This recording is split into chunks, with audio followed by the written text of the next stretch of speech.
tell.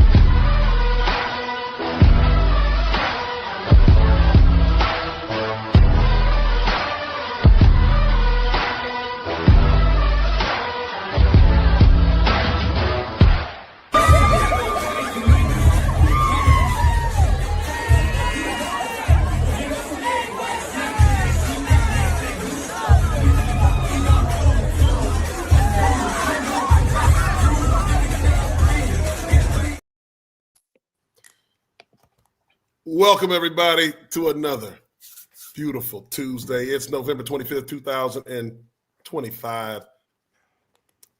This is Sparta. I'm your host, Jason Strayhorn, along with my co-host, Cedric Swerve and Irvin. Yeah, and producer Sean Slow Sipper Taylor is in the house. Gentlemen, let's talk about it. I know it's been rough. Eight in a row. And I'm not talking about a good 8 in a row. So there's no bags over your heads. Give me your initial thoughts before we get into the rest of the show here. I mean, it's no bags because it's reality. When you know, you know. No bags, just heavy drinking. You know, when you know. That's all I can say. Like, I went in knowing, right? So I was prepared for it, you know. So. And like I said, this is what it's going to be in the future. If things going to change, we don't get the support, something that we've been saying, you know, for the longest. So at the end of the day, I'm prepared for this for the next 3 years. Wow. 3 years. Easily. Shit. Okay. Slow sipper. Heavy drinking. Heavy drinking, man. You know, tell me your initial thoughts coming off of that, you know, that close loss against Iowa over in Kinnick Stadium. Well, my initial thoughts is it's like we just finding new ways to lose. Like a part of me was just like, dang, are we actually gonna mess around and win this game? And then, well, I don't know what it was. Maybe it was some people doing the right thing, or maybe it was the play calling. I don't know, but special teams, and then. Next thing you know, Iowa's taking a field goal and they win a game. They walk off kick. It's like this same thing happened versus Minnesota. We were winning.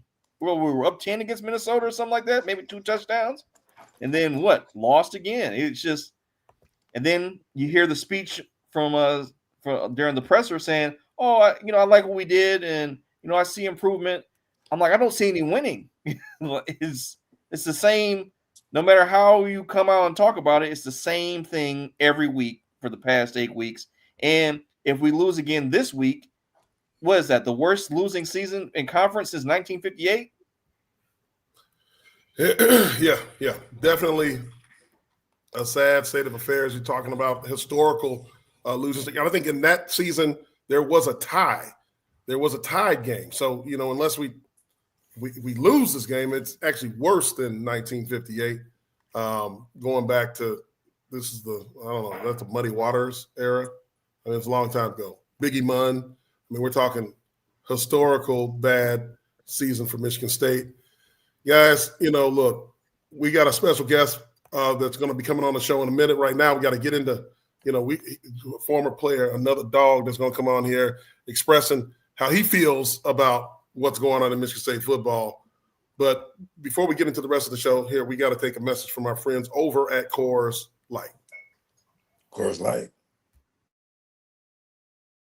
The official sponsor of This Is Sparta MSU. We're going to get into a Coors Light. There's the Coors can right there, baby. Swerve can't, he keeps drinking his. So you got the oh, look at that. Oh, it's twisted just for you. Yeah. How do you do that while you on camera? That's my remote. I got my remote right here. That's your drone hand doing that? Come on, Stray. I got all the technology shit, man. Watch this. My goodness. I go to the side, then I pick it up a little bit, a little bit, and I put it right back down because I press down right here. That's it, straight. That's all I do. Yeah, man, technology is a mug, man. I got to drink to that, brother. Man, thanks, Coors Light.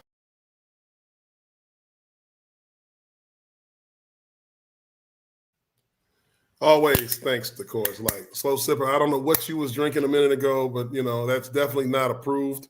But no, I got the Coors, man. I got my Coors. I got my Coors. Swerve, you're on the road again.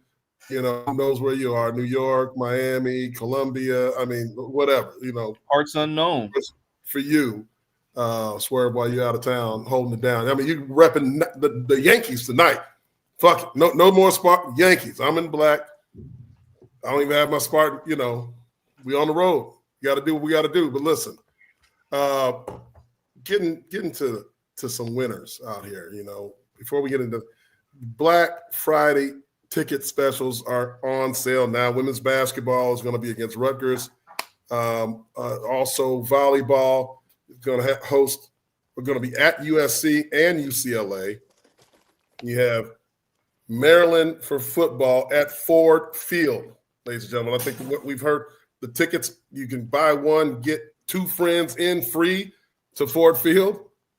That's an interesting promotion. So if you're in Detroit, rolling around town after you're doing your Black Friday shopping and, during the Thanksgiving holiday, you can roll into Ford Field and take a few of your buddies in there. Men's basketball, obviously, playing right now on the road, but they're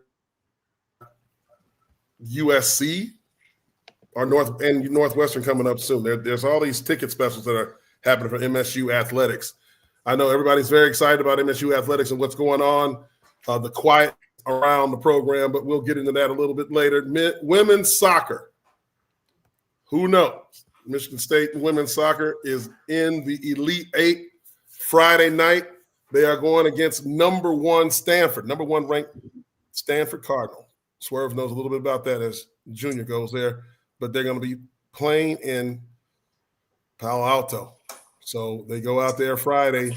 Spray, I was at the game last week when Stanford played Cal, and they brought the women soccer team not on the field, but they was on the screen, the what's it called, Jumbotron or whatever it is, Jumbotron, and I yelled out, "Wait till you play the Spartans!" And guess what? They got to play the Spartans, and them motherfuckers ranked number one. And I think they rugby team won the national championship. So all that shit was on the field at that time, and I'm like, wait till y'all play the Spartans. I just said that last Saturday. Now we got to play them now, and they ranked number one in the country. But we're going to kick their ass, though. I hope so. That's going to be a big one, man. Elite Eight facing the number one ranked team in all of women's soccer in the Elite Eight. So, look, I like – who's put this up? I like Spartans 488-23. Zip code. Yeah, that's Detroit. Yeah, that's the east side, ain't it? 48823. Let me see. That is no. That might be Lansing. I don't know what. So look, that's Ingham County. Yeah, that's Lansing. Yeah, it's Lansing. That's Lansing. I'm thinking 48223. Yeah, 48823. All right. Appreciate that. Appreciate the shout out. Nothing. At least when Stray One was calling the game, Spartan Networkers calls kept the game interesting. Nothing now to enjoy. Maybe I got nothing. I know Blah losing his fucking mind over there. Oh man, I talk to George every week. That's for our different show right there. Good win for the Junior. What is that? Good win for Junior in the Cards Saturday. They had a good win.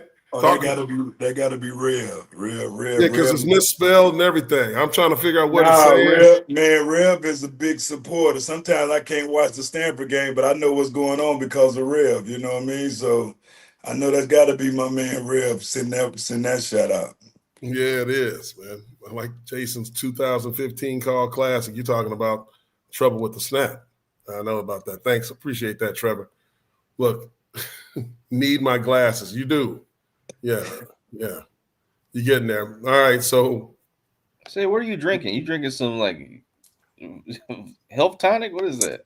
Yeah, I had to change my shit. Either that or be a wine, or I'm on some Ruby Jean. Ruby Jean. Yeah, Ruby Jean was created to fill the void left by passing of all type of shit. Yeah. Okay. Ruben Jean. Hey, man, we're getting a lot of free advertising on here. It's awesome, man. All right, so getting buckets through 6 games this season. Michigan State women's hoops is averaging 102.3 points a game, the 3rd highest mark in the country behind LSU and Texas. Yeah. Women's hoop balling out, Swerve. I know you've been motivating them. I told you they well coached. They play tough as a team. They play together as a team. I mean, I saw a few plays, man, where they passed the ball around like 11 times before they took a shot, and it was nothing but the bottom of the net. Like them girls, they balling, man. But like I said last year, I was on a high horse with them. Like I said, I don't know. I think we won like 11 straight or some shit like that, and then we went into a losing streak. But I just want to see how long we can sustain what we're doing, because they kicking ass. I mean, when I see that score at the bottom of the screen, they kicking ass by 40, 50, 30. So, keep ass, girls. Keep doing what they're doing. We love it. And look, I know everybody's, really excited about our guests. We got to give a shout out to the winners on this show. We do that here. That's what we do. We talk about winners first, even though we talked about the losing game in football, because that's on everybody's mind. But we're going to dive deep into that with our special guest in a moment after these messages from our friends over at IHOP. $6 never tasted so good. IHOP's Breakfast Faves combo is now just $6. Featuring IHOP's world-famous buttermilk pancakes, crispy hickory smoked bacon, and 2 eggs cooked to order your way. All for just $6. Part of the new $6 House Faves menu. Fellas, I mean, look, nothing like IHOP. But listen, it's time right now. We got to bring on a brother, a former player, a Spartan dog, a guy who has shown nothing but passion since the day he stepped foot in East Lansing. I think he was, born in the Passion Hospital. I met his father before back in the day when he used to play. And I mean, I know where he gets it from. This is a guy who was a 4-year linebacker here at Michigan State University, was a durable starter, team captain, a key piece of Spartan defense from 2014 all the way to 2017. He feels like he's an old man now, but no, he's still a young guy. Got a lot to say and a lot to bring to the table here when we want to talk to none other than Chris Frey Jr., who joins this Is Sparta. Welcome to the show, brother. What's up, boys? How you doing? What's going on? Great. Doing great. Hey, man, in the stash. Hey, man. I'm working on it. We celebrate facial hair on this show. Look at that. Yeah, it's good work. Swerve. I actually found a video. That's a lot of stress, brother. That's a lot of stress in that one. That's 8 straight weeks of stress in that one right there. Ain't no bullshit. Or like 2 straight years of stress in there. Oh, Ain't no speaking of that, bullshit. we actually look. I don't know if you weren't playing back then. When were you born, Chris? 1995. Okay, so I think we have a picture of Swerve right around in 96, 97-ish. We'll see. Yeah. Let me pull it up. Yo, what's going on, man? Y'all ain't tell me about this, man. We got a surprise for you, Sid. Let me call my lawyer. Hey, Look at that. God damn. you still wearing that damn 33? Rocking the Necklace. 3-3 chain. Damn, that's when I had to wait, man. That NIL wasn't a thing then, because I think that chain would be a little bit bigger and a little bit shinier. Hey, the legal NIL. Yeah. It was still, Yo, what's up, man? hey, you came a long way from Miami. I think you brought the feds on this show. Come on.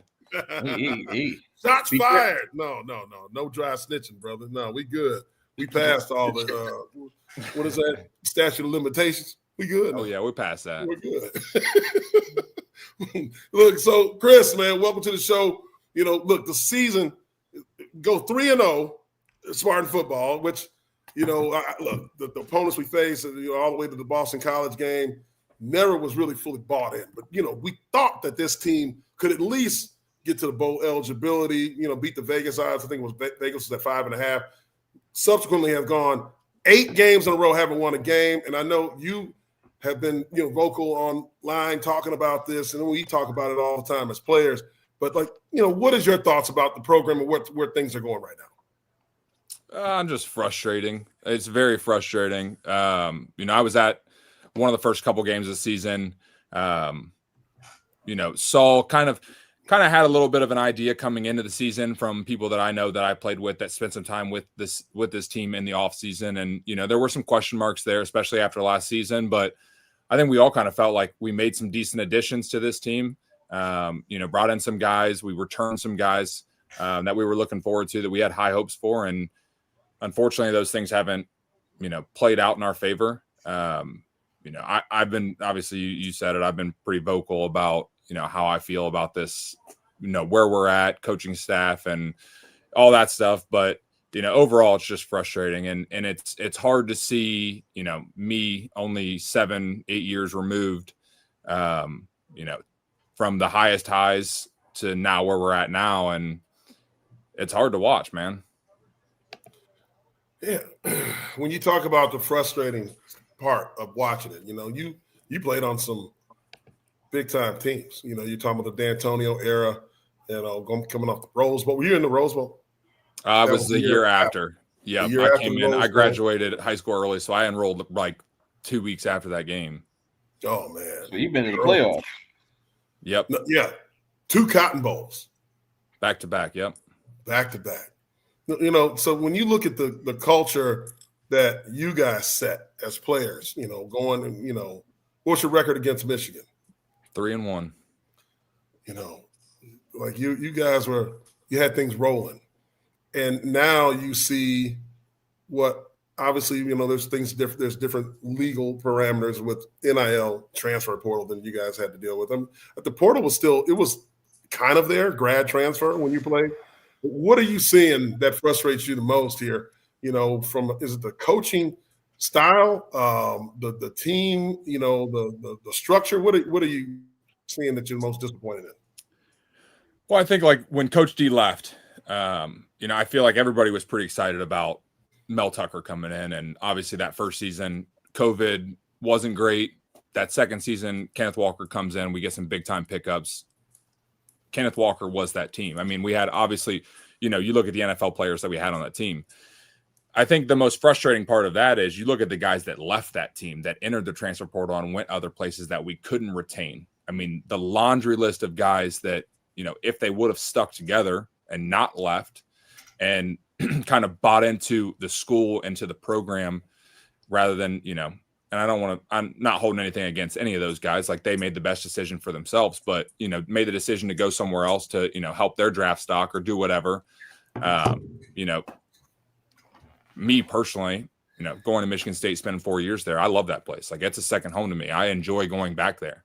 And I know a lot of those guys that did leave go back there still and enjoy their time, love it there. But, you look at the guys that have left and, the potential there of, had they stayed one more year, they stuck together, we wouldn't be in this situation, unfortunately. I don't think. I'm not going to guarantee that, anything can happen. But, with the core group of players, with a new head coach, it's tough. Like, they make the decision to leave. But on top of that, I mean, you look at, we got a new head coach comes in that comes from out West, supposed to be an offensive coach. And, our offense, unfortunately, has been abysmal for 2 years. I mean, you pride yourself on that. We should be good at that. And I think that's my biggest frustration is offensive play calling. I mean, you watch it, it's hard to watch, man. I mean, off the top of my head, the one that just really, really gets me is, UCLA comes in and just beats our ass at home on homecoming after being awful to start the season. Now, they're a good team. They just needed to put the pieces together and get rid of their head coach. They made that change. Look how it worked out for them. But early in the game, I think it was like middle of the first quarter, we go for it in our own territory on 4th down, and we run a tall sweep into the boundary. It's like, when has that ever worked? Never, ever. And it's just like, that, I think that's my biggest frustration. And, It's hard to watch. You sit here as somebody who's played the game in that situation, in that stadium, and you know what works and what has worked and for Michigan State football in the past, and you see what we have on the field. The talent we have is there. Like, we have the talent. Obviously, it's on the field. That's why we're not getting blown out of games. We're keeping ourselves in games because we have the talent there. But just to see, like, tough play calling in key situations, it's hard to watch, man. Man, I mean, Swerve, you see these same things. Like, what are your thoughts? You got questions? I know you weren't like happy, listen, we were texting during the game, seeing what happened at Iowa this week. What frustrates you about Michigan State football right now? You want to talk about the Iowa game? I think that's why I got this sitting right here, just in case a little stress comes out. I'm gonna need to take a little swig, but no, Iowa is just like an overview of our whole season in one game. I mean, you look at that game, we're winning. Let's just go back to the first half of the game, the last series of the first half. I think that was my turning point of, I've had my frustrations, I've had my doubts. That right there just kind of set me over the edge. I'm like, if you've been coaching this game for as long as our coaching staff has, to make the mistakes and the time management at the end of that quarter, it's not the first time it's happened. I mean, we've been with this staff for 2 years, and that right there was my turning point, where I'm like, okay, this is peewee level football. We're calling a timeout with 12 seconds left when we have a play clock that's, the time on the clock is running down to 0 regardless. If you're going to run one last play, run it with 1 second left, run it with 2 seconds left. We're calling a timeout with 12 seconds. Why? And then we throw a pick. Thank God we had a second timeout and could ice the kicker. Thank God, because he nailed that first one. Yeah. We're up 17-10 late in that game. I went to dinner with one of my good friends from high school, and I'm sitting there, I'm watching on my phone because they didn't have it up on the screen. And I'm like, I literally looked over at him, and there was like 3 or 4 minutes left. I said, we're going to lose this game. He was like, shut up. You're not going to lose. I said, trust me. I've seen this happen way too many times. I know how this game goes. We're going to lose this damn game. See what happens. I mean, yeah, it sums it up. Chris, can't find it. Go ahead, sir. I mean, I think, like you said, it sums it up, for the whole season. Your highs and your lows, and we had more lows than highs, and couldn't find a way to finish, because that was an Iowa type of game, 17-10, play hard defense, tough defense, keep it low. And I think I thought that was our game to win, just because I feel like, if we could just put something together offensively, have one of those 300-yard pass and 100-yard rush, which was wishful thinking, but it just sums everything up straight. Like I say, if you go back to last year, it's the same thing. I mean, that was the one game we played well in last year, was against Iowa. For some reason, we play well against them, and then this year we play well against them, but we can't finish the damn game. Right, but that sums everything. That sums everything up. I got to find the stats for it, because when we played Michigan last year, we outscored them by over 100 yards, still lost. Like, that's not an outlier. There's a few games where we actually have yarded somebody. I guess that's the term. Look at Maryland a couple weeks ago. I mean, Alessio comes in, he has the game of his life. The dude has no time in the pocket. He's getting sacked 8 times, 9. I think it was Maryland or Minnesota. It was Minnesota. The dude's putting the ball on a string. I mean, he's getting it out there, and I think, we saw it a little bit last week in the game. I think him and the tight ends have a little bit of a better connection, and you see them. I think we all had high hopes of, this tight end coming in from Oregon State who's supposed to be this big thing, and we didn't really see him much last year, and he had some injuries, but you started to see that connection last game where he was starting to put the ball out there to both of them. I mean, both of them had really good games, but once again, I mean, that's just, we get. Alessio comes in and he has that accuracy and the connection with those guys. He's making it happen. Yeah. But it's funny when you talk about this supposed to be an offensive, this head coach supposed to be an offensive guy. And I know at one point in time, and I thought about the podcast, I think Nick Marsh and Kelly, it was like nowhere to be found. I think there was like 2 catches or 4 catches or some shit like that at a point in time where it was like, no more than 20 some yards or something like that. And I'm like, it's no way. Like, Yeah. how do you go into a game saying, I'm not, I gotta get six the ball at least 8 to 10 times. Like, if you don't, you come on. I have so much Against respect for that Iowa, kid. I mean, he's I got nothing against white DBs. I yeah. don't. I promise I don't. But if I'm the coach on that team, I'm telling Six and Kelly, if y'all can't beat these guys, don't think about playing on the next level. You know what I'm saying? You ain't got a chance. Trust me, my son Mix. I love him. Trust me, I love all. I He'll love play him. against the Eagles. They got all the white DBs. Them boys know how to Cooper ball. DeJean.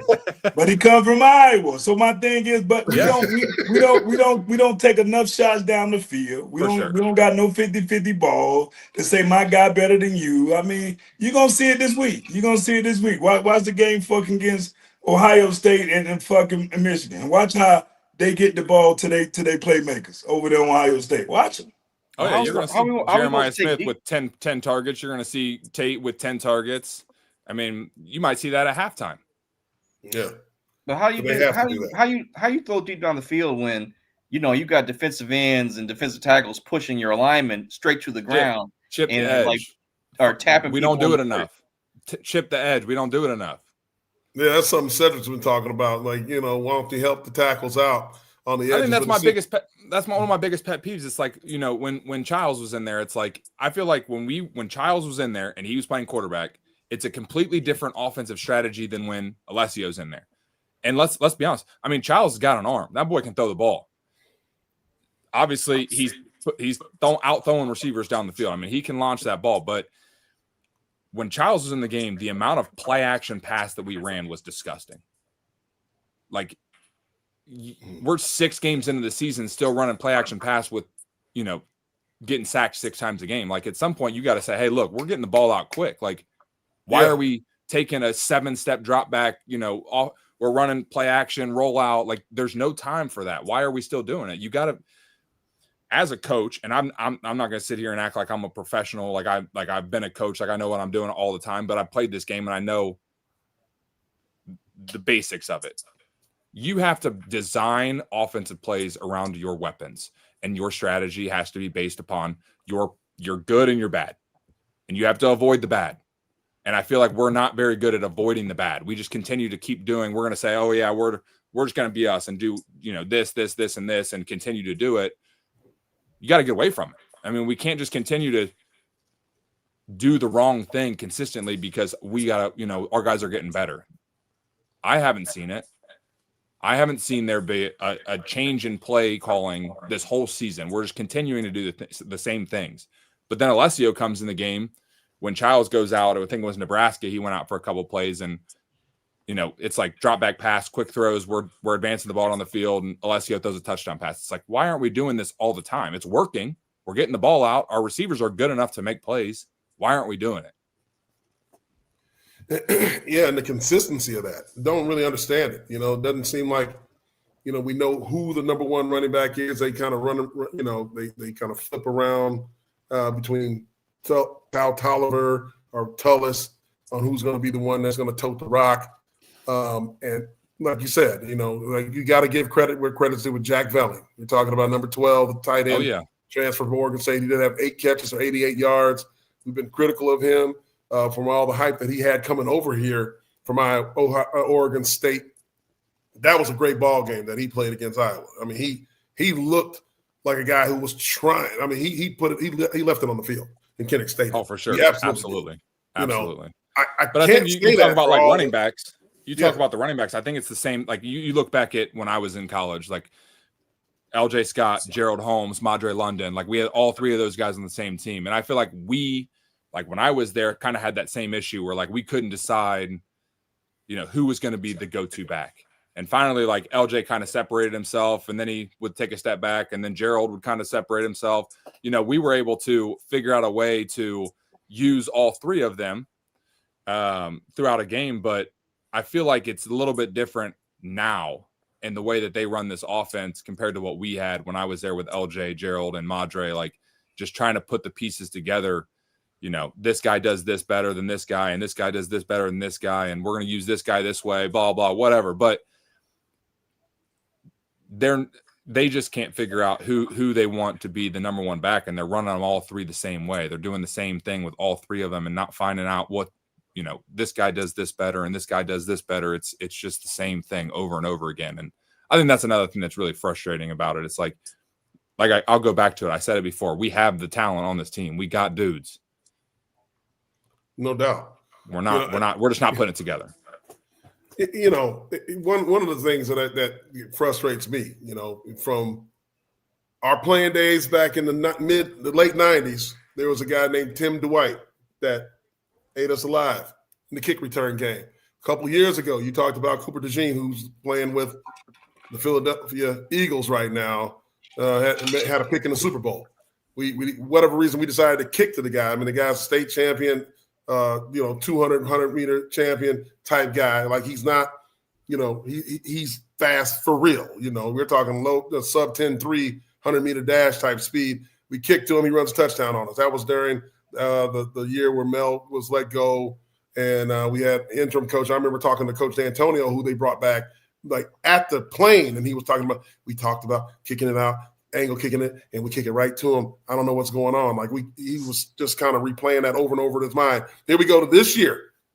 They've got a guy named Caden. What's his name? Caden Wedgen? Number 21. Yep. I mean, I think he leads the nation in kick returns, whatever. Everybody in the stadium knows. I mean, on the broadcast, all they talked about on television was just can't kick to him. They're going to find a way. Michigan State. There's no way Michigan State's kicking to him. Well, we do. We kick to him. Well, I think we have. You have to say. You have to mention this too. I mean, we have the best punter in the country. Like, I'm not afraid to say it. Like, yeah. If you and I'm not going to sit here and say, like, I know what was going on in the huddle, but if you tell him to kick it 30 yards out of bounds, which obviously he can kick it a lot further than that, he's going to kick it 30 yards out of bounds. Like, don't kick it to him. Like, you have a kicker that you can put it wherever you want to put it. Why are we kicking it right down the middle of the field, knowing that this guy's, has a punt return, a kick return, and he's got blazing speed, he's fast, he can make people miss, and we kick it right down the middle.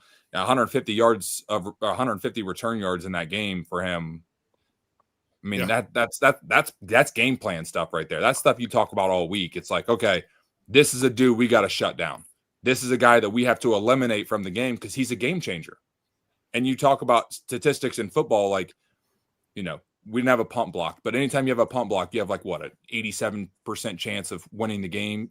You have a big play in special teams like that. Your chances of winning skyrocket. Well, when you have multiple of them because you make mistakes in play calling or mistakes in where you place the ball on a punt return or on a punt, your chances of losing that game, they go up.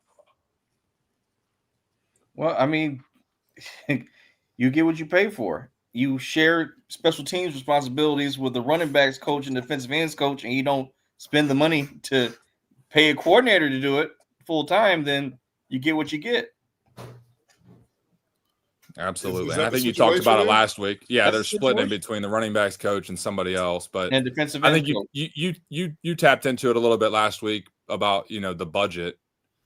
I mean, the amount of money that we spend on football staff. I mean, there's money there to get a coordinator rather than a second quarterback's coach to deal with one player. $1 million for the strength coach, or close to. I'm sorry, it's like $950 or something like that. And obviously that's not working out either. Unfortunately, we got 72 guys on the injury reserve. So for the seventh straight year. O-line's having some trouble. People ask me that question, like, what's wrong with the O-line? Like, they want to point to the coach. It seems like run blocking, they seem okay, which if you're playing Division I football, you should be able to run on the offensive line. But, pass blocking is abysmal.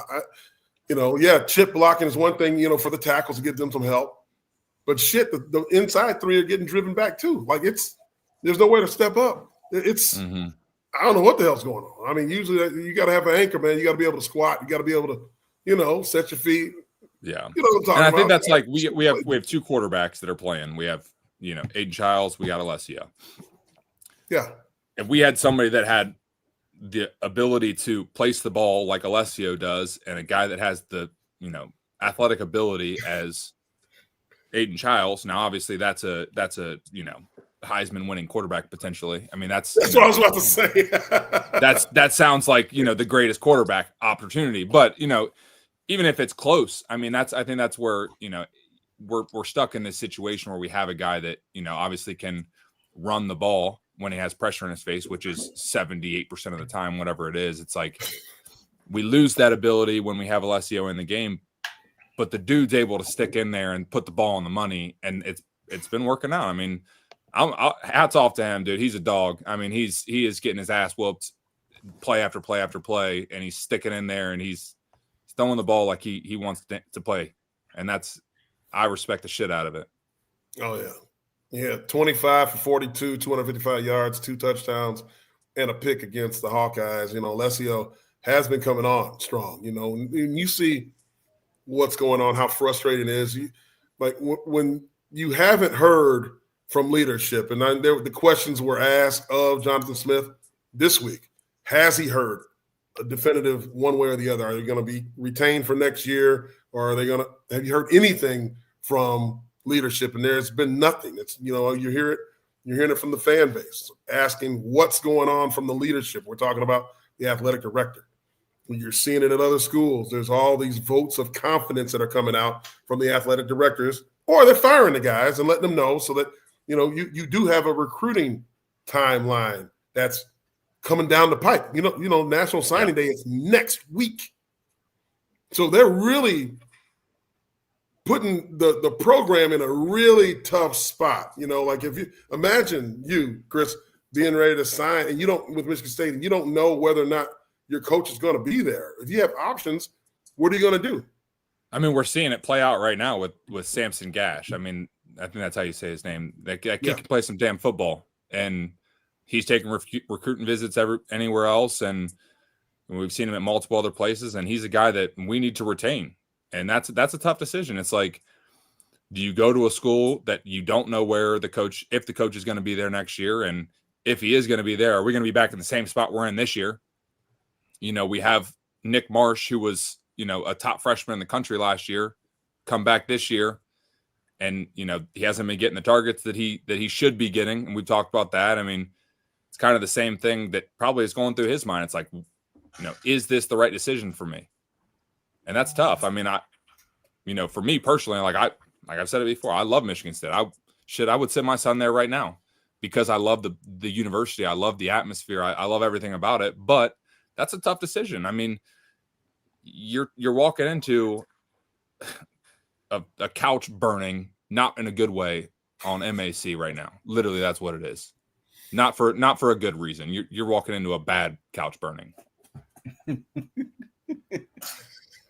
I mean, so what do you do? Like, what do you do now when you hear as a player, you're like Smith, what he said earlier, it was his press conference today? Because I remember, like, it was a quote where a reporter asked him specifically, "Did Jay Bat tell you anything one way or the other?" And he said no. And people were saying, well, his contract's not going to be up, so obviously he has a job, but no one said anything to him. Like, there's just rumors going around that Jay Bat's talking to the other coaches and putting feelers out there, and that a few coaches have reached out to the athletic department to see what the job situation is. And it just kind of seems like Stray said, if you're going to keep a guy, just back him. And if you're going to fire him. But right now, like you brought up, sign day is a few days away. It looks like we don't know what we're doing. And you're not sending a vote of confidence. It doesn't show good leadership when no one knows what's going on. Not even, like, I get it, you keeping things airtight, but nothing, no news has come out. Absolutely. And I think that makes it tough on recruits. Like, you don't know what's going on. You don't know whether or not he's going to be here. And I think it's hard too with him, just because he doesn't talk. He doesn't show emotion. He doesn't, go into detail on things. And I think, me personally, I have high hopes for Jay Bat. I hope that he can, bring to East Lansing what he did down at Georgia Tech and, put us in a position financially. I think that's a big part of it to put ourselves in a situation to be good in the next couple of years. But there is a lot of question marks. I mean, all of us have them. I mean, there's a lot of question marks around the program and the coaching staff and, whether or not guys are going to stay or leave or go, commit other places before signing day. And, you look at the recruiting rankings. I mean, let's be honest, none of that shit means anything. It's all, hearsay. We think this guy's good, blah, blah, whatever. And you have guys like Jack Conklin or, Trey Waynes and Darqueze Denard that are, 1, 2, 0-star guys that are good players. But we're ranked below ridiculously teams that we should be way better than. Like teams that we are way better than. They're getting better recruits than we are. And that's just hard to see, man. Why do you think that is? So there's a question right here. Does it say anything about Smith saying that more recruits haven't decommitted? I would think those kids would explore elsewhere. It makes me feel like he's being retained. That's if there was an option for me to place a bet for my life savings that he would be back next year, I would take it.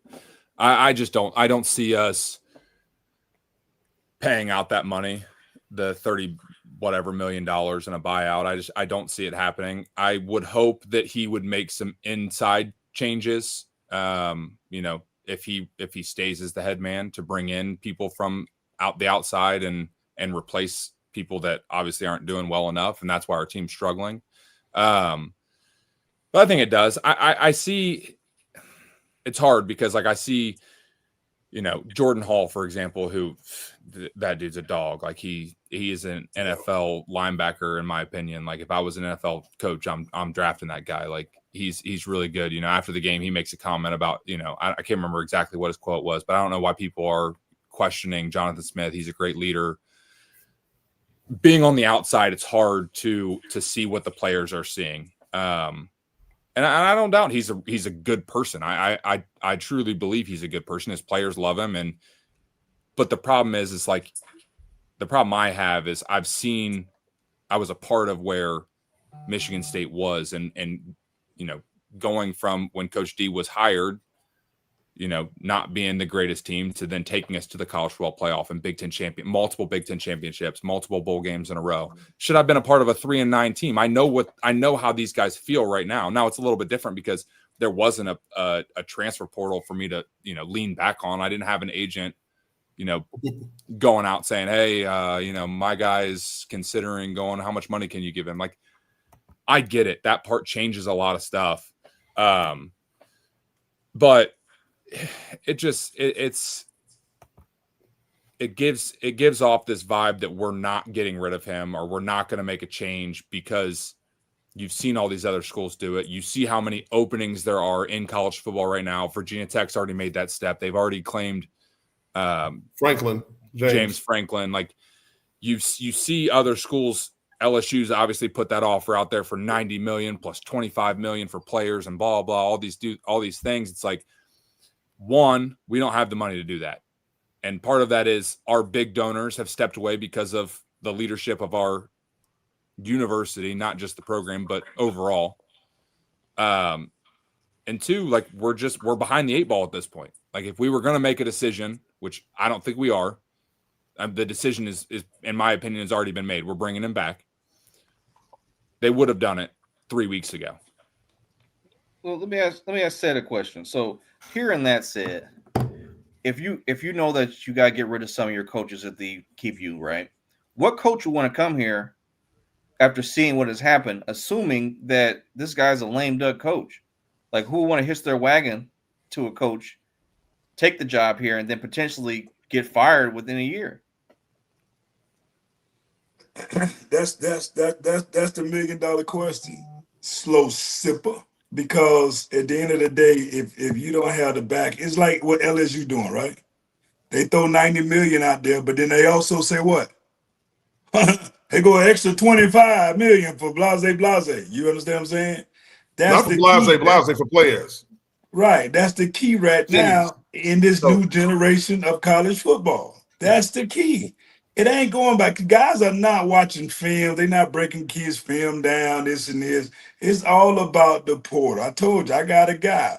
That's a college coach right now. And he said, we're not recruiting high school kids. If we got 25 scholarships, we want to get 20 Porter kids. We want to get 20 Porter kids and maybe 5 high school kids. You understand what I'm saying? So it's when you throw an extra $25 million out there for LSU, which already probably got another 20 there already too, then you're looking at a 45 potential $50 million roster. You can get some. You can buy some hell of a. You can buy a whole lot of them. I think I agree with you to an extent there. I think I disagree with the mindset behind it, but like me personally, like I'm not disagreeing with you. I'm disagreeing with that coach, that inside your guy that you talk to. But like I personally, like obviously the times have changed, but I look at the portal as like you have the top 1% of players that are in the portal are transfers because they're tired of their situation, not because of anything else. The rest of that 99%, they're leaving for a reason, whether it's off the field issues, class issues, they're not playing because they're not good enough, or, you know, a number of other things. And I think there are guys out there that make that decision to enter the portal as a young player because they're not playing, because they want to get out somewhere else, get something else, get another chance somewhere else. But I like this new rule that they're potentially talking about, like you get one transfer. Like, and I think, you know, going back to what I said earlier, like, you know, the guys that were at Michigan State that are, you know, have transferred, like just throwing a couple off my top of my head, like Sam Levitt's one of those guys that, like, now I'm like, damn, dude, that would have been nice to have him. Like, but do you know, like, the why behind that though, Chris? I do. I saw the why, but, you know, I'm just throwing him out there. But Keon left. Keon, right? What's the why behind that? See, that's one thing. That's one thing, Chris. One thing, Chris, that you gotta understand. I don't know how much depth you are in with these kids being in college football and why they're leaving. Everybody not leaving because of those reasons. Not you know anymore. what I mean? Like I said, you got agents now. You got top guys. I know a guy right now, RAT right now, that's a running back, and his agents are talking about 2 or 3 million, right? And I'm like, come on, man. Running backs in the pros barely getting that. He was like, well, say it about throw it out there. Some people are biting, and this kid is legit, right? It ain't about he not getting the playing time. It's just that they got agents now. Like it's what I'm saying is it ain't 99%. Trust me. No, not anymore. Hell no. Look at the D linemen that we lost. They went to Oregon and went to Miami or whatever. It ain't the 99%. It ain't because they've been guys that got agents now, and it's legal for those agents to talk. They've been negotiating since week 1. Yeah.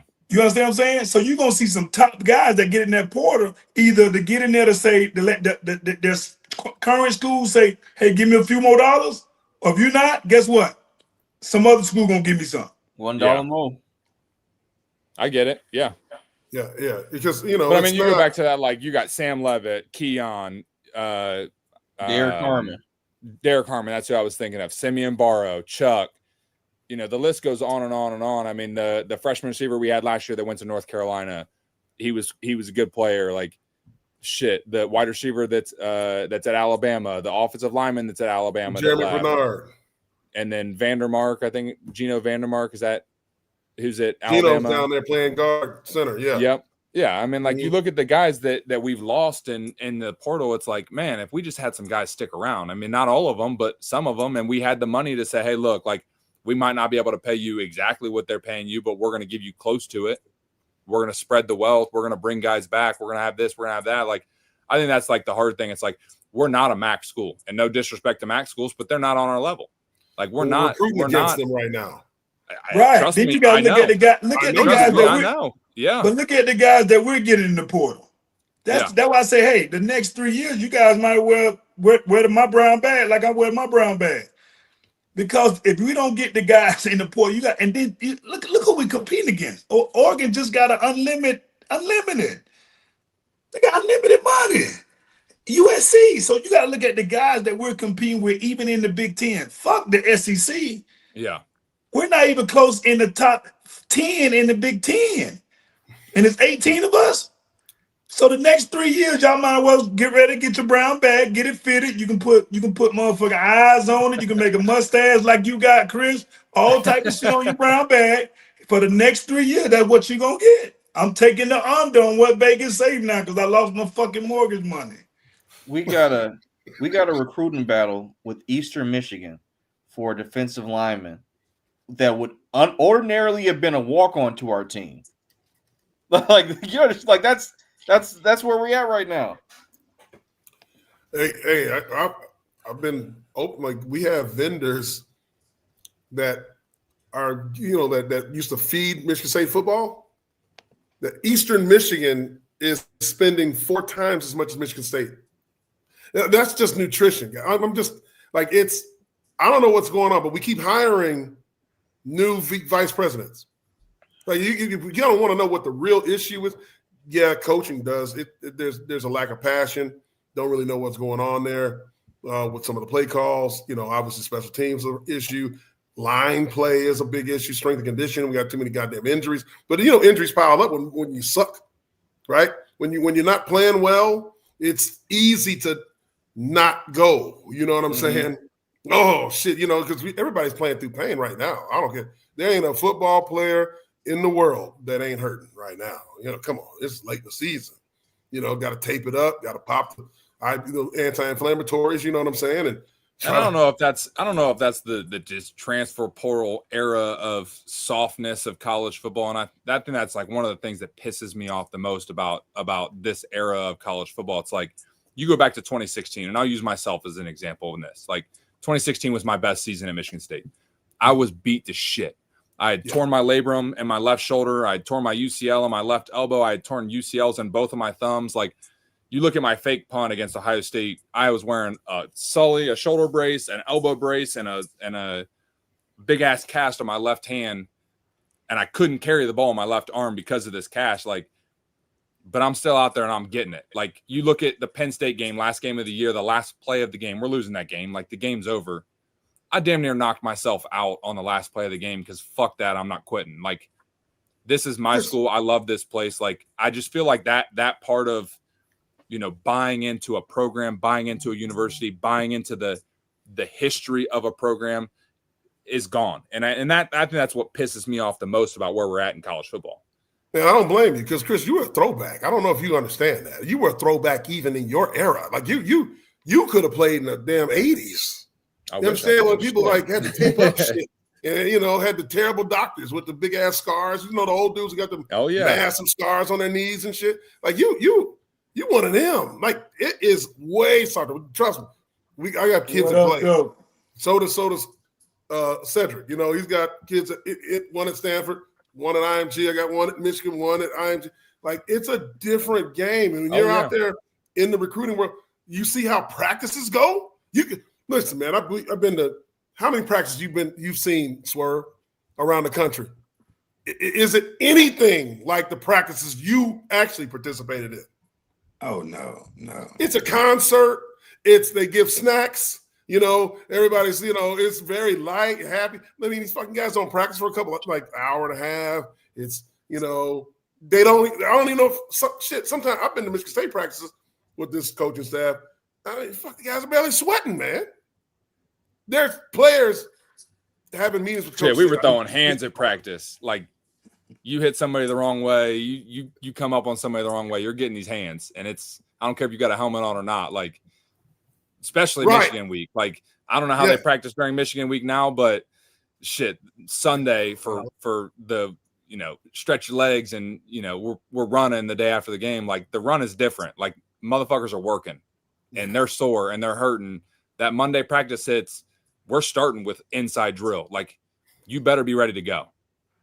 And I don't know if they have that anymore. Honestly, like, shit, it's not as physical. It's just not as physical of a game. I mean, fuck, the NFL's not even as physical, man. Oh yeah, it's not.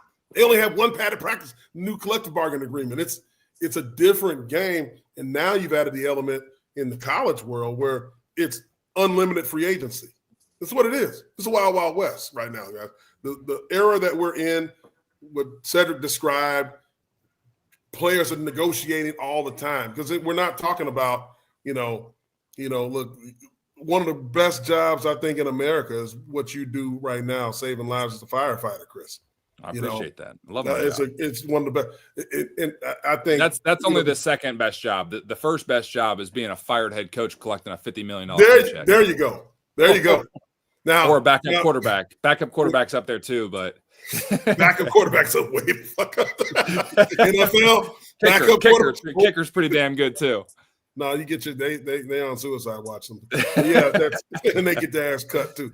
You know, but look, like you, a guy like you in this era, and somebody you're at Michigan State, you got torn labor, you got all this shit, and somebody from Oregon says, "Hey, Chris, your salary as a firefighter right now, you know what it's going to be 8 years from now, but you're right now, hey, Chris, pay you $400,000 to come over here to be a duck." What the fuck? Let me tell you something, man. It's different when it's actually on your desk, right? When it's in your face, it's different. I don't give a fuck about, look, we bleed green, all of us on this damn show right here, and most of the people in the damn chat. But it's different. You can't hold these kids to the same standard when there's real dollars. The coaches have never, listen, they go to every press conference and they wear the colors and they this and that. But when that dollar more comes for them, what do? Gone. Athletic directors, dollar more, gone. Presidents, gone. Everybody. So we're gonna say fuck the kids because they don't. You don't blink. Come on, man. Oh yeah, I don't hold anything against those guys. Like I got a lot of respect for those guys. I just saw Derek Harmon at whatever game I went to this year. Like, dude still comes back. He still bleeds green and white. Like, he loves this place. Like, a lot of respect to him, and he did what's best for him. The money's on the table. It's hard to turn it down. So I get it. No, I get it. Especially when it's the amount of money that some of these kids are getting. I got a friend that's I got a friend that was at Ohio State for basketball. Like, he's not playing, but he was on their staff for the basketball team, and he's now at DePaul or wherever with their Ohio State's old head coach. And I went to a bachelor party with him last year in May, and he was like, "Dude, like, this shit's insane. Like, you're talking backup point guards collecting $1 million to sit the bench and play, 17 minutes a game. It's like, fuck, why wasn't I 6 inches taller? Shit." hey, the fucking basketball. Look, on this show, we're being critical of the football because of the lack of spending. That ain't happening in basketball. No. Even in East Lansing. When you got 15 guys on a team, like, it's a little bit different. You got a lot of money to spend on 15 guys. Izzo is they doing the new version of Blue Chip, the movie. I just saw right now last week they was ranked #1 in the country in recruiting right now with just the 4 kids, and that's how the movie went. You know what I'm saying? Shit, and he talking about he don't want to pay kids. You a damn lie. 71 years old, still got it. Chase Walker says, and that was still a bullshit ejection in 14, Fry. You ain't do shit wrong. I love that. He was afraid. Man. He was afraid. He heard me coming. He slipped. If you look at the picture of that shit, like the bottom of my face mask barely touched the top of his helmet. Oh, it was bullshit. I remember that. Everybody. Devin Bush not getting kicked out of the 2016 game on that targeting was bullshit. They get all the fucking calls. It's crazy. They've always got name a game where Michigan feels like they got screwed in the history of their game. They feel like they got screwed in 2017 because of the rain that we also had to play in. But... I remember that rain game. I don't remember who their quarterback was, but like, he got a late hit and they didn't call the flag on. I was just like, that's right. Dude, was that the game Michigan Lane did the choke hand thing? Right before halftime. Yep. Oh. The flop on the sideline, I think it was in that same game. Their quarterback flopped on the sideline. They showed the replay, and like nobody even touched him. He just like kind of threw his hands up in the air, and they threw the flag. I'm like, bro. Hey, Chase Walker's going in. O'Corn. Who's he talking about? John O'Corn. Oh, that's great. O'Corn was a fraud. I was at the rain game. I I think Yeah, that's my like, transfer dude, from, that's my Utah like or my something, favorite right? thing. My favorite thing about Michigan fans, it's like they sit here. Shit, I lost you guys. Hold on one second. No, They yeah. they're on my Twitter constantly. Like shit, I've been out of college for 7 years. Every week it's still in my DMs constantly, just saying the craziest things. Like, it's one thing if you attack me, I'm fine with it, but you attack my family, like, come on, bro. Like, it's a game. It ain't that serious. Like, that's weak. But no, it cracks me up. Like these people, like they constantly, like every week, are like, on their Twitter behind their burner account, probably in mom's basement, talking shit, like posting the picture of me after I got fucking killed by Devin Bush on a blindside targeting. Like one that was in 2016. That's 8-9 years ago. I don't give a fuck. Devin Bush. I don't give a fuck. Like, fuck Devin listen. Bush. You want to scratch the fucking logo and shit. I was on the field for that. I was on the field for it. I was there. I was walking with the team. Yeah. When that shit happened. I didn't see him. I didn't see him actually go onto the field. I was in the locker room with the team when he went out there and tore up the field. But I was there when he threw a little tantrum in the middle of the field because he was acting like a little bitch. It's wild. Yeah, y'all got smoke for real. Y'all got in trouble for that. He went Sharon. Yeah, and then we got fined for that shit. Y'all got fined for that, but he did destruction of property, which is crazy. Before the game, like before the game, you can't do that type of, and like nothing happened. Like I guarantee you, I guarantee you that this video, this little last 2-minute quote of what I just said will be on my Twitter. Like, I hope you're enjoying being a firefighter while he's still playing in the NFL. Like, motherfucker, I got a family and kids. I don't give a fuck what he's doing. Like, I'm living my life. I'm happy. Like, I don't give a shit. What is it? I think he's played with the Browns. He ain't made a play since he got drafted. The motherfucker got drafted in the top 10, right? Fuck him. He ran that fake ass time, and he's not tough. He ain't with it. Got arrested. Fuck him. Listen, and I don't say fuck everybody, but that guy's a piece of shit. Fuck him. We'll leave it at that. Yeah, fuck him. Speaking, Chris, it's gonna be 30 seconds of highlight just us saying fuck Devin Bush. The shoe fits, man. Yep. Look, hey, my man Chase is going in. Chase is the motherfucker got drafted. I haven't seen him say one non-fact. Everything he said is a fact. No lies detected. Hey, and here we go. He going in on Devin. Chase is faded right now, man. Yeah, for real. That could be a mantra. That should be the mantra going into every Michigan game that we play. Fuck Devin Bush. We did that for the little guy. What was the little running back? Mike Hart. Remember that? Who? Mike Hart. So this is before you played. Oh, I don't know. Yeah, I don't know who that is. Yeah, the little fucker. He's the one that did the whole little brother bullshit. He started it. And yeah, we don't really remember it. I think he played in New York with JU back in the day. That's one of his best friends, Mike Hart. But so he's got. I think he's out of coaching now because some other shit went down. But you know what? He ran himself out the league. I think we all got to know, what was your most satisfying hit and who was it on? Oh, it's probably when I suplexed Jabril Peppers on that punt. Yeah, that was a good one.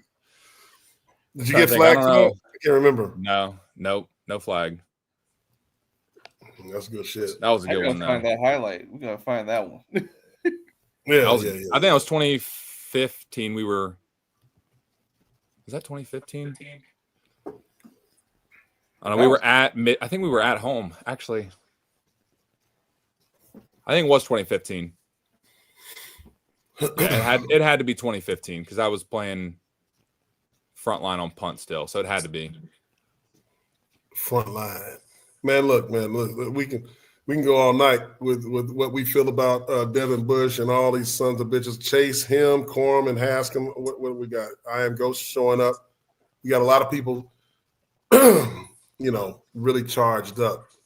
But Chris, before we get out of here, man, what's your final thoughts about what's going on with Michigan State football and going into this Maryland game when we have a chance, if we fucking lose another one, to be the worst Big Ten performance since 1958?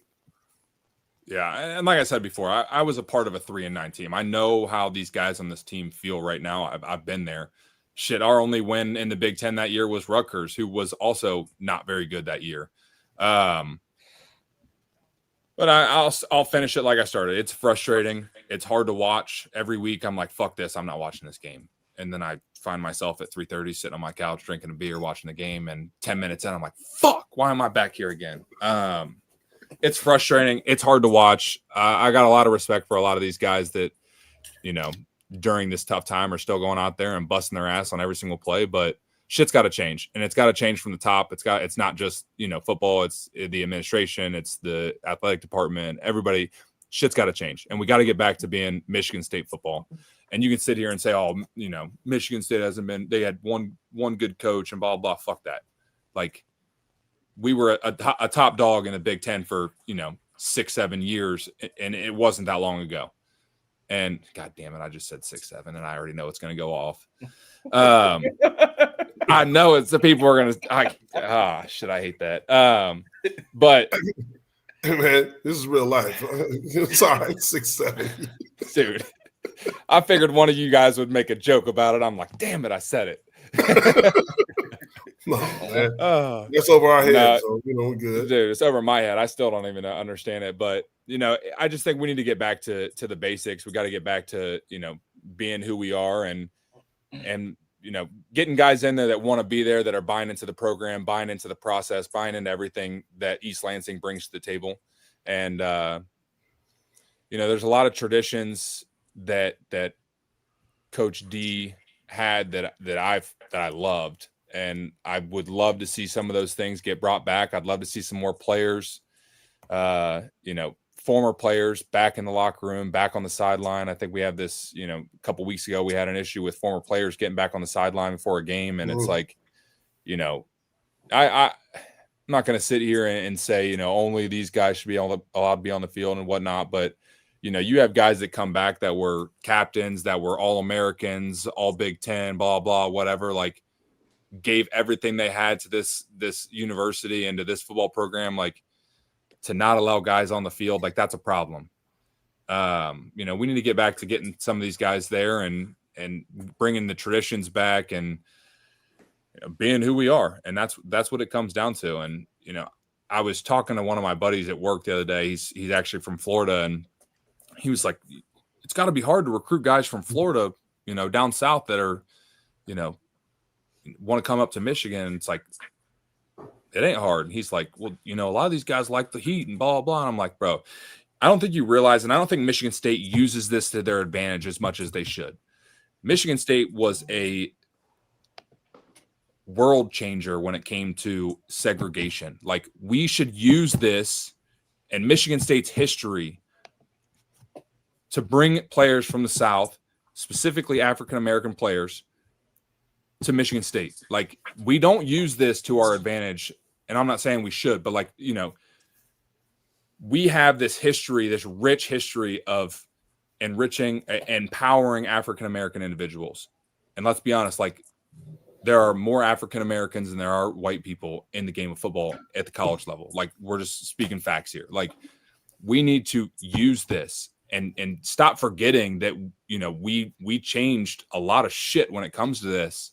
And start going back and telling guys, like, look, this is what we've done in the past. This is why you should come to Michigan State. Like, we need to start using these things to our advantage to get guys to understand the rich history of Michigan State, the traditions that are there, and start using that to get guys in. And it's hard to see, Coach D was on top of it. Like, he loved the history of Michigan State and what we did, what Michigan State did to change the game of football. And we've gotten away from that. And I don't think we talk about that as much as we should. Hey, man, that's beautiful right there. We really appreciate you, coming out and pouring your, listen, man, this is heart and soul, man. You did it on the field, and clearly this is who you are off the field as well. You know what I'm saying? It carries can't over. change. Don't let that shit change. Don't you never change. Be sure to make sure you let Senior know that we said hello as well. I will. You know? I That's will. my dude. He's ride or die for real, for real. I know where you get it from. Swerve, before we get out of here, what's your final thoughts? Oh man, first of all, I appreciate Chris with his passion. That's what I saw on the field, and damn it, he did it tonight. But my only thing is, Trey, is Turkey Week, man, and I just want to say salute and happy Thanksgiving to all those who support us. And to those who don't support us, I'm not saying happy Thanksgiving to you. I'm like Devin Bush. Like I'm saying to you, like I feel what they saying about Devin Bush, you know. So if you don't support us, then you know, I hope your Thanksgiving is fucked up. But ain't no now. Preach. But Slow happy sipper. Thanksgiving to all my Spartan Zets, Spartans dogs. You know, happy Thanksgiving and blessing to all people, man. Slow sipper. Well, first and foremost, thank you for your service, man. We really appreciate you risking your life being a firefighter. That's a really important thing. And hopefully, if I see you in East Lansing, it's not because I'm on fire. But, you know, thank you for all that, man. You gave some of the hardest hits. You put your body on the line. Thank you for being a guest on the show. We really appreciate this. And, you know, happy Thanksgiving to everybody except Devin Bush, because fuck you. I mean, what better way to close out the show but with that, you know, so look, guys, you know, everybody have a happy Thanksgiving. If you're in Detroit, go hang out, go watch the damn game. I know you're gonna be just like all of us sitting around watching the game, maybe on television because we're not nearby, but you know, go in there, get a beer, bourbon, and watch the game. But just know that you come here on every Tuesday and Thursday, most of the Tuesdays right now, and get the truth and why. You know, this is the back, and this is the in the locker room shit. This is the stuff that people you can't pay for, you know. And we're so happy to have all of you here with us, watching us and listening to us. We really thank you. So for Chris Frey Jr., the man over there, man, for Slow Sipper, producer Sean Taylor, and Cedric Swerving over. I'm Jason Strayhorn. This is Sparta MSU. Everybody have a good night. God bless you. Go Green. Go White. White. Happy Thanksgiving.